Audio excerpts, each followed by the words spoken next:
예, 안녕하세요. 오정렬 한국통사 네 번째 시간 시작하겠습니다. 이것은 제가 유럽 답사 또는 지중해 답사 할 때 늘 가는 파르테논 신전이 되겠습니다. 예, 그리고 2017년에 갔다 왔던 피사의 사탑, 그리고 여기는 백제 아스카 일본 답사는 곤지왕이라고 해서 무령왕의 아버지가 되겠죠. 곤지왕 신사를 해서 아스카베라를 해서 아스카로 들어가는 문이다 하는데 무지 유명한 신사고요. 우리 백제인들의 신사죠. 일본을 만들었다는 의미로 그래서 이 애들이 신사 이름을 비조호라서 바꿔버렸어요. 곤지왕 신사를. 이제 요즘에 이제 일본인들이 이제 역사 왜곡을 하면서 원래 우리 백제 가야 우리 조상들이 갔던 그곳의 지명들을 전부 현대식으로 다 바꾸고 있거든요. 그다음에 여기는 연해주의 크라스키노의 안중근 의사가 단지 동맹을 했던 지금 이제 영웅이 지금 상영 중이죠. 많은 분들이 봤으면 좋겠다는데 안타깝게 그래서 이 단지 동맹했던 손의 모습을 그린 겁니다. 자, 강의교재는 말 그대로 이제 한국 통사를 기본으로 하되 조선 상고사를 이제 부교재로 이렇게 쓰는데 단지 신채호 선생님 생가에 가서 찍은 사진이고 요건 이제 제가 쓴 책인데 신채호 선생의 조선 상고사를 해제한 겁니다. 그래서 뭐 굳이 살 필요는 없고요. 이런 그 역사관으로 한국 통사를 진행한다 정도를 알려드리기 위해서 이 책을 소개해 드리는 겁니다. 자, 그리고 그 3차 강의에서도 역사를 보는 눈이 무지 중요하다고 하는데 말 그대로 역사는 어떤 범위라는 게 있습니다. 범위. 그러니까 역사의 공간성이겠죠. 근데 또 역사는 개성성이 있습니다. 시간적 개성성. 그러면 역사의 개성성은 무엇으로 보느냐? 결국에는 시대별 문화 징표입니다. 자, 우리 한국인들은 돌로 만든 무덤이나 성곽이나 이런 것을 즐겨하죠. 결국에 돌은 우리 문화의 근간을 이루는 것이다. 이렇게 보면 됩니다. 그래서 뭐 선사시대든 고조선이든 부여든 우리 문화의 가장 대표적인 징표가 무엇이냐 하면 뭐 서슴없이 돌이라고 해도 틀림없습니다. 고인들부터 시작해서 고구려 백제 신라의 무덤부터 시작해서 성곽, 맷돌과 같은 이런 문화의 개성성을 통해서 우리 문화의 우리 역사의 연면이 내려오는 그런 문화적 전통을 우리가 확인할 수가 있습니다. 이걸 놓치게 되면 우리 문화는 맨날 어디서 온 거예요. 문화의 원형이라는 것은 있는 겁니다. 계속 내려오는 거. 거기에 다양하게 시대에 따라서 문화들이 습합이 되고 그런 거죠. 자, 그래서 역사의 개성성은 우리 문화의 주체성을 확인하는 가장 중요한 거다. 그래서 아마 한국 통사를 하면서 이 부분도 많이 거론을 하겠습니다. 왜냐하면 구석시대는 아직 뚜렷한 문화징표라고 할 만한 것이 아직 등장하지 않았기 때문에 그러나 신석시대로 등장하면 이제 문화적 특징들이 뚜렷하게 나옵니다. 이것을 모르게 되면 이 중국과 우리 또는 북방의 다른 그 문화들과 뚜렷한 차별성이 있거든요. 자, 그래서 오늘 이제 앞쪽 했던 구석기의 인들의 여러 가지 도구라든지 이것을 종합하는 거라 보시면 됩니다. 그래서 강의는 4개로 많은 분들이 이런 말 해요. 아니 이 돌이 저 돌이고 저 돌이 요 돌인데 깨진 돌이 왜 이게 섞이냐 이거죠. 그래서 자연돌과 가공돌을 구분하는 방법 구분하라. 그 다음에 가끔가다 그래요. 한 오른손잡이일까 왼손잡이 저거 오른손으로 들었을까 왼손으로 들어갔을까. 그냥 이렇게 역사를 공부한 사람이 딱 보면 알죠. 이게 오른손잡이인지 왼손잡이인지. 근데 처음 본 사람은 이게 도대체 오른손잡이인지 왼손잡이인지. 왜냐하면 섞기는 만드는 방법에 따라서 위아래가 정확하게 있습니다. 당연히 위를 들여야 되기 때문에 면이 이쪽에 있으면 왼손으로 드는 거고 면이 이쪽에 있으면 오른쪽으로 드는 겁니다. 그래서 오른손잡이가 왼손이 많은지 이건 다 고고학적으로 다 증명이 되는 거고요. 그 다음에 또 하나는 돌을 우리가 삶 속에 가져오면서 어마어마한 획기적인 요리법이 발생합니다. 그것이 바로 우리 조상들이 좋아하는 돌판구이가 드디어 이때 탄생했다는 거. 그래서 한번 재밌게 한번 생각해 보라고 놓은 거고요. 그리고 어느 주먹도끼가 가장 아름다운지 한번 보도록 하겠습니다. 많은 분들이 그런 말을 해요. 프랑스나 이런 데 아슐리앙이나 이런 데 주먹도끼는 되게 잘 만들어졌는데 왜 우리 도끼는 이렇게 투박하냐. 그것은 기술이 떨어져서가 아니라 돌의 재질이 달라요. 그러니까 굳기가 우리나라는 화감과 같이 굳기가 4.5에서 6까지 되는 아주 단단한 겁니다. 그래서 우리는 미학적으로 어떤 모습들을 음양이라든지 굴곡을 세밀하게 하지 못하기 때문에 크게 잡고 그러한 굴곡을 빛이라든지 방향을 가지고 만들어내는 미학이 있어요. 그래서 우리나라 불상미학과 서양의 미학은 전혀 다른 겁니다. 그걸 인지하지 못하면 왜 우리 건 저렇게 투박하냐고 해요. 저 주먹도끼는 정말 명품 중에 명품입니다. 특히 이 주먹도끼는 정말 잘 만들어진 겁니다. 한번 보세요. 어떻게 이렇게 잘 만들었는지. 자, 한번 하나씩 살펴보도록 하겠습니다. 자, 먼저 도구는 인류가 최초로 발명한 발명품입니다. 이전까지 한 번도 존재하지 않았어요. 최초로 인간이 자기 목적으로 만든 최초의 발명품이라는 거. 왜냐하면 나무 쪽이나 이런 것들은 그냥 자연 상태에 있으면 들여다 쓰면 돼요. 그러나 이 도구는 처음으로 노동을 해서 만든 도구입니다. 자, 그래서 먼저 필요한 도구를 생각해요. 필요한 도구. 자, 어떤 도구를 쓸까? 이것이 자르개를 쓸지, 뚜루개 쓸지, 그러면 거기에 맞는, 쓰임에 맞는, 예를 들어서 뚜루개나 이런 것들은 끝이 뾰족하기 때문에 날카로운 돌을 가져올 것이고, 그죠? 예? 그 다음에 뭐 자르개 같은 것은 면이 좀 아주 그 석영과 같이 그런 면이 날카로운 걸 쓰겠죠. 자르개 같은 거 쓸 때. 그러니까 쓰임에 맞는 돌을 구합니다. 그리고 이제 머릿속에 이렇게 만들 거 해가지고 때리죠. 그냥 막 때려가지고 도구가 만들어지는 않은 거거든요. 타격을 정확하게 내가 때려야 될 타격점을 정합니다. 그래서 처음에는 톡톡톡톡톡톡톡 탁 치는 겁니다. 그냥 무식하게 팍 쳐서 도구를 만드는 게 아니에요. 톡톡톡톡톡톡톡톡 이걸 잘해야 됩니다. 그러니까 갑돌이와 을돌이가 있는데 을돌이는 맨날 실패해. 왜? 승질이 급하니까 그냥 깨면 다 빠스러져요. 근데 갑돌이는 정확하게 타격점을 알아요. 그것도 오래 돌을 보기 때문에 알아요. 돌을 딱 강에서 돌을 딱 가져오면 어디가 타격점인지 알아요. 그래서 거기를 톡톡톡. 그러니까 이 사람은 요즘 말로 하면 장인인 겁니다. 장인. 예, 그렇죠? 자, 그래서 만들려는 도구를 설계한 후에 손기술로 도구를 제작하는 겁니다. 그래서 같은 도구인데도 어떤 건 되게 잘 만들고 좀 이따가 집게 가운데 정말 명품 집게를 보면 이게 왜 잘 만드는지를 금방 알 수가 있습니다. 자, 여기 있는 집게들은 이렇게 썩 잘 만든 집게는 아닙니다. 자, 그렇지만 이것도 명백하게 여러 번, 지금 보세요. 면을 하나의 집게인데도 이게 후기 집게거든요. 네, 최소한 5번에서 7번 정도 타격을 한 거잖아요. 타격점이 6개, 7개라고요. 근데 초기 집게는 대부분 타격점이 하나예요. 그냥 팍. 그러니까 지금 손기술로 도구를 제작하는 기술이 점점 늘어납니다. 그리고 나서 주먹도끼와 같은 정말 섬세한 도구가 만들어지게 됩니다. 자, 이게 널린 게 돌이에요. 자, 이 널린 게 돌에서 도대체 수백 개, 수천 개, 지금의 우리가 박물관에 가서 유적을 이렇게 보면 도구만 이렇게 나서 그렇지 최초에 이제 강에서 이걸 발굴할 때는 수천 개 돌이 그냥 널려 있어요. 어떤 게 강돌인지. 근데 그 속에서 도구만 정확하게 찾아냅니다. 그래서 이렇게 탁 공주 석장 유적이라든지 오산시 외산미동 유적 같은 데 보면 탁 보면 이건 저기 가공했다는 것만 알 수 있죠. 그러니까 초기 집게는 구분이 조금 어렵지만 후기로 가면 금방 알 수가 있습니다. 저것은 도구구나. 자, 한번 보겠습니다. 자, 어떻게 하냐? 자연돌과 가공돌을 구분하는 방법이 있죠.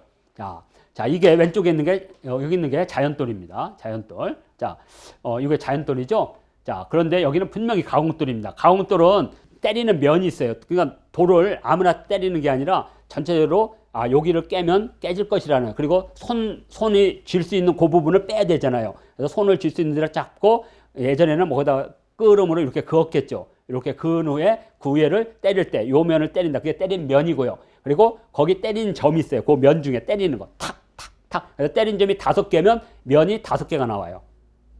그리고 거기에 깨졌기 때문에 흠이 파여요. 이렇게 흠이. 그래서 이것을 때린 홈이라고 흠. 때린 면, 때린 점, 때린 흠이 정확하게 나옵니다.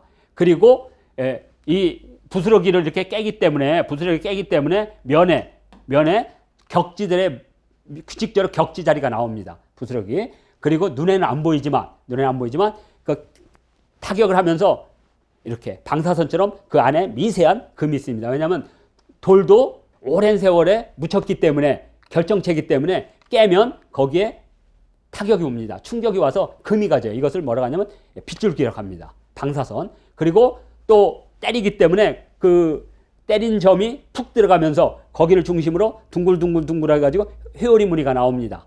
그러니까 회오리 무늬와 방사선 무늬가 있어요. 눈에는 잘 안 보입니다.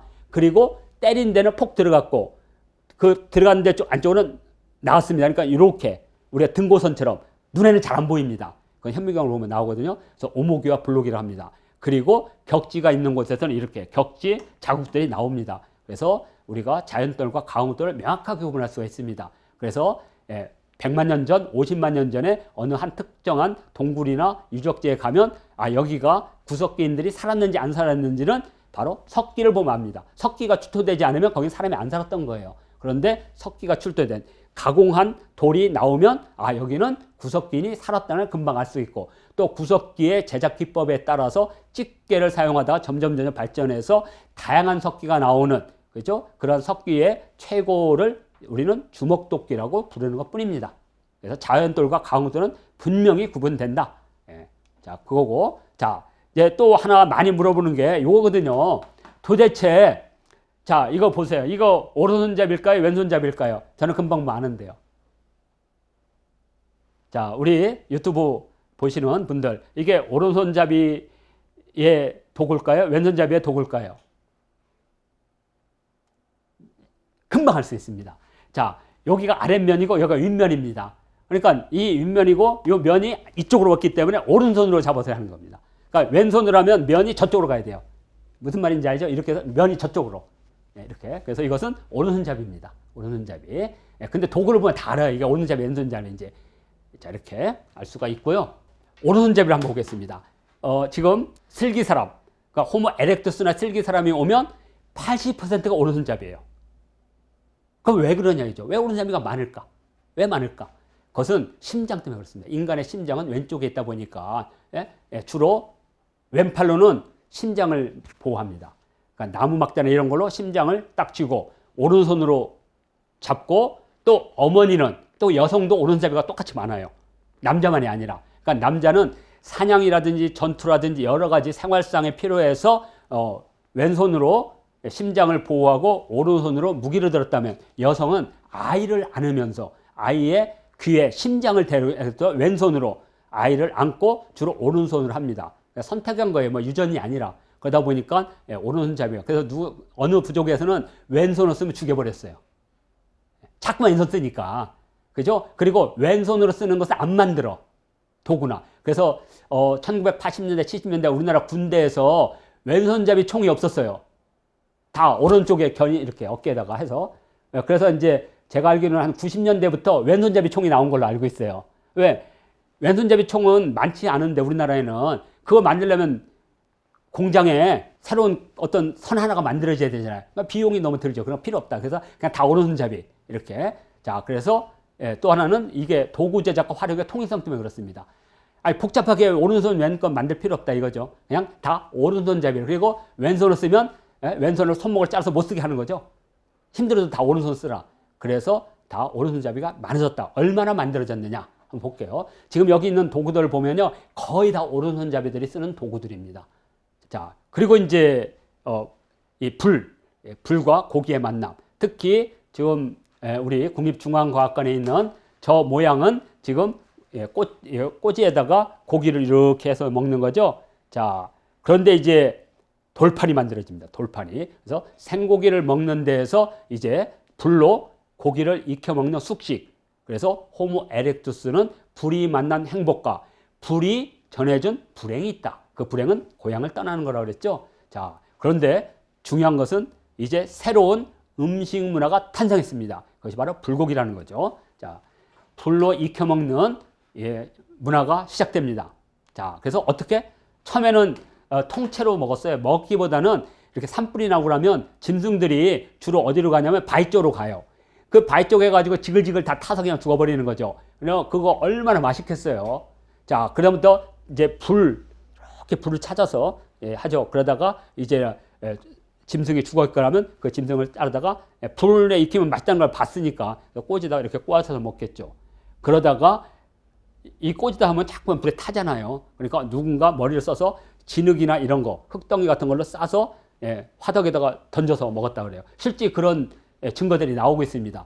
베이징에 그 구석기인들 보면 이렇게 돌이 이렇게 둥근 그 흙덩어리가 깨져서 나오는데 그 안에 동물의 뼈가 이렇게 묻어 있습니다. 그건 뭐냐? 똑같이 우리도 그랬잖아요. 황토구이라고 해서 오리구이를 황토를 이렇게 싸서 해주고, 또는 고구마나 감자를 지금이야 은박지가 있었지만 30년에 무슨 은박지가 있었어요. 그때 아마 기억하실 거예요. 황토 진흙으로 이렇게 해가지고 그 안에다가 놓고, 저는 어렸을 때 달걀을 그렇게 해서 먹었어요. 이렇게 황토로 이렇게 진흙을 이렇게 이겨가지고 이렇게 집어넣으면 정말 맛있게 됩니다. 자, 그래서 황토구이. 그리고 드디어 화덕 안에, 사람들은 화덕에 불이 나가지 않을 위해서 돌을 이렇게 놨겠죠. 그러다가 그 돌이 뜨거워지는 걸 알게 돼요. 그래서 이것이 바로 돌판구이로 되지만 가장 중요한 이 돌판구이와 함께 탄생한 문화가 나옵니다. 그것은 인류 역사상 가장 위대한 난방 방식인 바로 온돌이 탄생하게 됩니다. 근데 왜 세계 모든 민족들은 똑같이 저 화덕을 가졌는데 왜 온돌로 가지 않았을까? 그건 미스테리죠. 왜냐하면 현재 온돌을 난방 방식으로 쓰는 것은 전 세계적으로 만주족과 우리뿐입니다. 그러니까 옥저, 예전에 옥저라고 하는 나라의 화덕이 가장 오래됐거든요.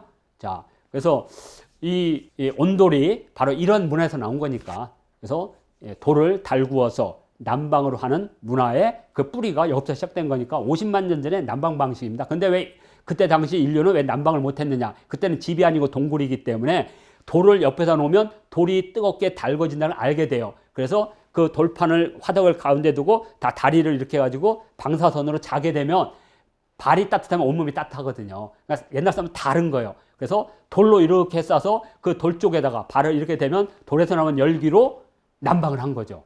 이 방식이 바로 땅으로 들어가면 온돌이 되는 겁니다. 그리고 이것이 위로 올라가면 돌판구이가 되는 거고, 문화라는 것은 가장 가까운 하나에서부터 이렇게 파생이 되는 겁니다. 그래서 바로 이 돌이 바로 구이와 만나서 이른바 돌화덕 난방 방식으로 발전하고, 이 돌화덕 난방 방식은 온돌 방식과 벽돌 방식으로 갈라지는데, 전 세계 다른 모든 민족은 다 벽돌로, 벽난로로 갔다면 만주족과 우리, 만주 한반도를 무대로 살고 있는 이 사람 조상들은 바로 온돌이라는 걸 만들었다. 이렇게 문화를 발전시켜서 한번 생각해 보겠습니다. 자, 그리고 이제 기술의 진보입니다. 처음에 집게에서부터 점점 음식을 익혀 먹고, 날 것을 먹는 것보다는 익혀 먹는 것이 훨씬 더 맛이 있고 그 다음에 건강에 좋다는 알게 되는 거죠. 왜? 날거 먹고 죽은 사람은 되게 많은데 익혀서 먹는 사람은 주변에 별로 없거든요. 그래서 날거로 먹으면 되게 위험하다는 걸 알아요. 그래서 물고기라든지 모든 것을 잡으면 전부 다 익히겠죠, 불로. 그런데 문제는 이걸 요리를 해야 되잖아요, 요리를. 그러다 보니까 뚜르게는 주로 어느 거냐면 동물의 뼈라든지 관절 같은 걸 뚫어가지고 거기서 뭐 이렇게, 아니면 야자수 같은 열매들, 딱딱한 열매들은 이렇게 뚫어가지고 이렇게 호로록 하거나 뭐 쪽쪽, 원숭이 두개골 이렇게, 죄송합니다. 그 원숭이 두개골 파가지고 그 안에 있는 뇌수를 파먹을 때 뚜르게가 필요하죠. 뚜르게. 그 다음에 밀개는 가죽 같은 데 붙어있는 고기들을 이렇게 쭉쭉 밀으면 고기가 다 떨어져 나가면서, 왜냐면 고기가 떨어져 나가지 않으면 나중에 그 고기가 뾰족해져 가지고 털옷을 입으면 그것 때문에 여기 피부가 찢어지거든요. 그래서 밀개로 이렇게 다 해. 그리고 나서 주먹도끼에 그 집게가 있거든. 방아 찢는다. 그래서 그걸로 두드려요. 그러면 드무질이라고 하죠. 그렇게 해서 가죽옷을 드디어 입는 거죠. 그때 썼던 게 밀개입니다. 그러니까 밀개는 두 가지 용도가 있는 거예요. 하나는 가죽옷을 입기 위해서 그 잔고기들을 다 밀어낼 때 쓰는 거다. 그래서 고기를 밀어내서 하나도 남지 않고 고기를 모두, 원래 그걸 서울에서는 전부 다 이렇게 해가지고 고기를 다져서 너비아이 뭐죠? 그게 서울에 대표적인 그 고기 다진 음식을 만들듯이 예전에 그렇게 했을 거예요. 그게 또 맛있거든요. 그리고 그렇게 가죽에서 고기를 다 떨궈내면 그 가죽 자체가 몸을 덮는데 아주 좋다. 그래서 밀개는 그런 용도입니다. 그래서 이런 식으로 해서 뚜르개, 새기개, 찌르개, 자르개, 탈맷돌, 누르개, 집게, 글개, 밀개와 같은 다양한 도구들이 만들어진다는 거죠. 자, 그래서 그러한 도구 중에서 그래도 제일 가공 기술이 뛰어난, 최고 높은 고난도의 도구가 바로 주먹도끼였다. 이렇게 하면 되고요. 그래서 나의 가장 사랑하는 무기는 주먹도끼였다. 그래서 주먹도끼 용도를 많이 씁니다. 뭐 짐승 사냥할 때 아까 말한 대로 이렇게 콱 찍는 거, 그다음에 가죽 벗길 때 힘있게 쓸 수 있죠. 그다음에 땅을 파서 풀을 깨거나 나무 뿌리 같은 걸 캘 때도 쓰고, 그다음에 그 손으로 잡고 있는 주먹도끼 그 부분은 뭐 도토리라든지 딱딱한 것을 깨거나 이런 때 쓸 수가 있죠. 그래서 망치깨기라고 합니다. 이런 식으로 다기능 만능 도구인 주먹도끼로 발전했다. 그래서 찌개부터 서서히 다양한 용도의 도구가 만들어졌다는 것은 삶의 영역에서 음식이라든지 삶의 방식들이 엄청나게 다양화했다는 겁니다. 자, 그리고 나서 주먹도끼를 끝으로 해서 인류는 이제 한 단계 뛰어넘는 새로운 형태의 도구를 만들게 됩니다. 그 이전에 있었던 도구와는 정말로 확연히 다른 도구들이 만들어집니다. 왜? 이때는 과학이 들어와요. 그래서 그 인간, 이 호모 에렉투스, 곧선 사람의 다음 단계간을 슬기 사람이라고 합니다. 그 부분을 오늘 다시 살펴보도록 하겠습니다. 자, 이 주먹도끼는 제가 창의력이 솟구친다 그랬죠. 뿅뿅뿅뿅. 자, 왜 창의력이 솟구치느냐? 주먹도끼는 생각을 설계한 최초의 도구라고 말씀을 드렸죠. 자, 그래서 인간은 모든 영장류 가운데 유일하게 자기가 생각한 것을 제작할 수가 있습니다. 거기다 주먹도끼는 한 번, 두 번 깬 게 아니라 때린 점이 상당히 많아요. 이 주먹도끼만 해도 제가 딱 지금 하니까 최소 때린 점이 12개가 넘습니다. 그러니까 주먹의 그 바위인 이것을 우리가 몸돌이라고 하거든요. 몸돌을 딱 생각하고 이 부분이 손잡이다. 그러면 어느 부분을 깨야 되는지를 딱 생각을 해요. 생각해서 톡톡톡톡톡톡톡 톡톡톡톡톡 톡톡톡. 근데 이거 잘 만들어지는 건 아닌데도 이 돌의 재질로 봐서는 최상품 중에 하나입니다. 그래서 고도의 집중력, 성기술. 왜냐하면 잘못하다 탁 하면 깨져버리니까. 그러니까 이걸 만드는 건 제 생각에는 10개 중에 한두 개가 성공할 거예요. 한두 개가. 그래서 이런 기술. 그래서 이제 할아버지가 아들과 손자한테 돌이란 건 이런 게 좋은 돌이란다. 돌을 가져오죠. 강돌. 그러면 손자들은 쭉 강돌을 가져오면 이거 땡, 이거 땡, 이거 좋은 돌, 땡, 땡. 그러면 손자는 그걸 통해서 이런 돌들이 도구를 만드는데 중요하구나. 그러면서 이게 기술이 공유되는 겁니다. 이런 돌에 어떻게 깨야만 격지가 잘 떨어져 나가는지. 그래서 수없이 연습을 하죠. 그래서 기술을 공유하고 이것이 세대로 전승되면서 한 시대에 10만 년 동안 나오는 거니까. 그냥 우리가 지금 100년 동안에 전승되는 게 아니에요. 주먹도끼 이런 것들은 최소 10만 년에서 20만 년 전까지 전승되는 거니까. 그러니까 이때까지 기술의 공유와 세대가 전승된다. 왜 그러느냐? 초기의 주먹도끼와 후대의 주먹도끼의 가공 기술이라든지 재질이 똑같기 때문에 이것은 같은 기술로 세대가 전승됐다는 것을 우리가 바로 생각할 수가 있습니다.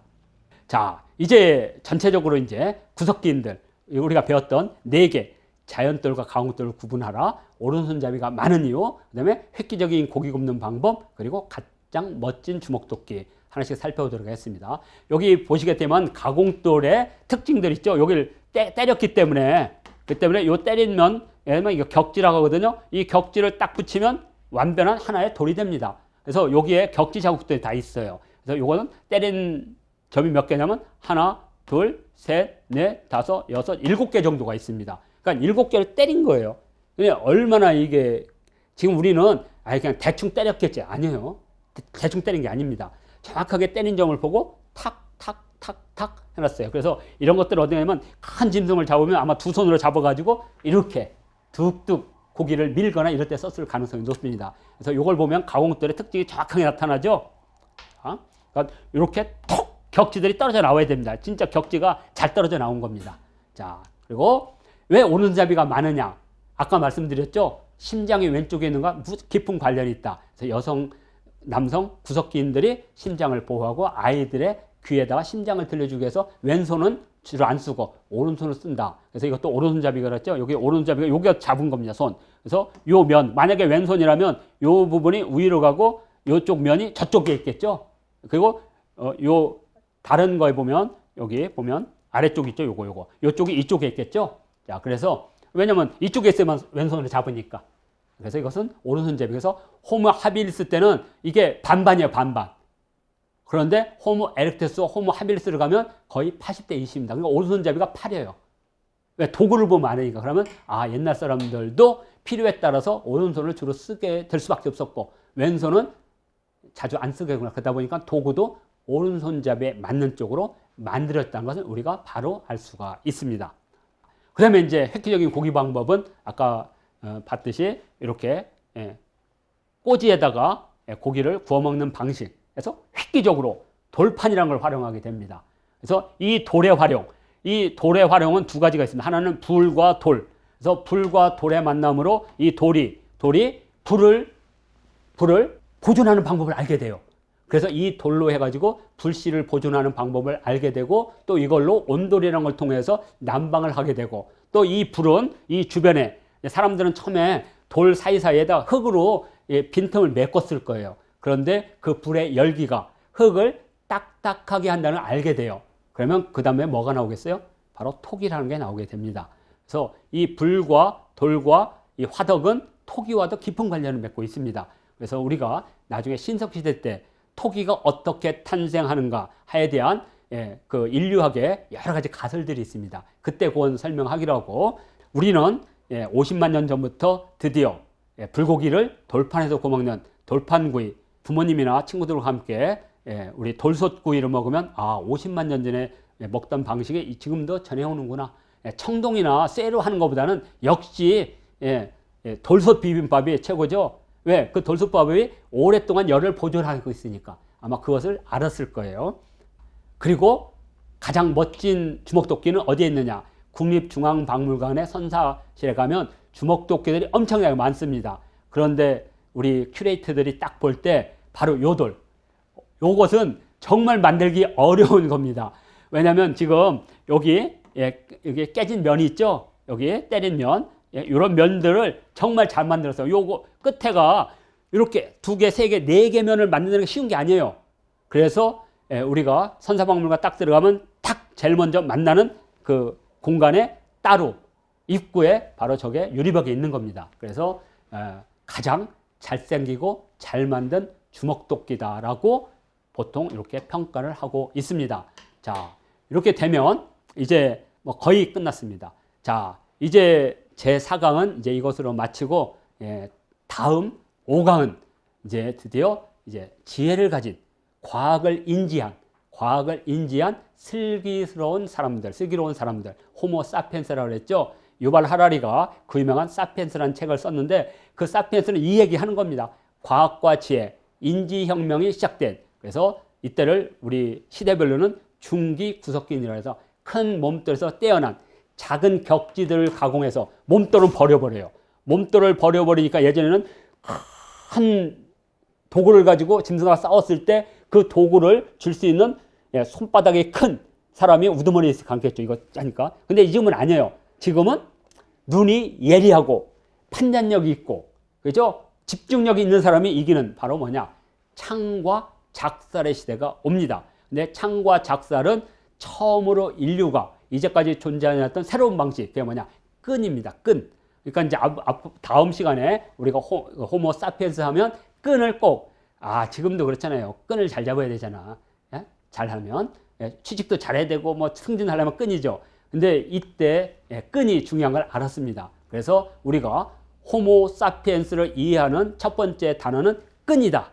이렇게 하면 중요합니다. 도대체 끈이 뭘까? 한번 생각해 보세요. 끈. 그물도 있을 것이고, 화살에 그렇잖아요. 활을 쏘는데 활의 그 탄력은 어디서 나오겠어요? 끈에서 나오는 겁니다. 끈이 없으면 탄력을 쏠 수가 없어요. 물론 마술로는 쏘겠지. 샥 하고 샥. 그러나 현실 속에서는 당겨야 되니까. 그것만 있나요? 앞으로 줄은 엄청나게 우리가 하늘로부터 내려올 때도 줄 타고 내려오잖아요. 그래서 앞으로 끈의 시대를 아마 이제 설명해 드리겠습니다. 자, 다음 5회차 강좌에서 뵙도록 하겠습니다.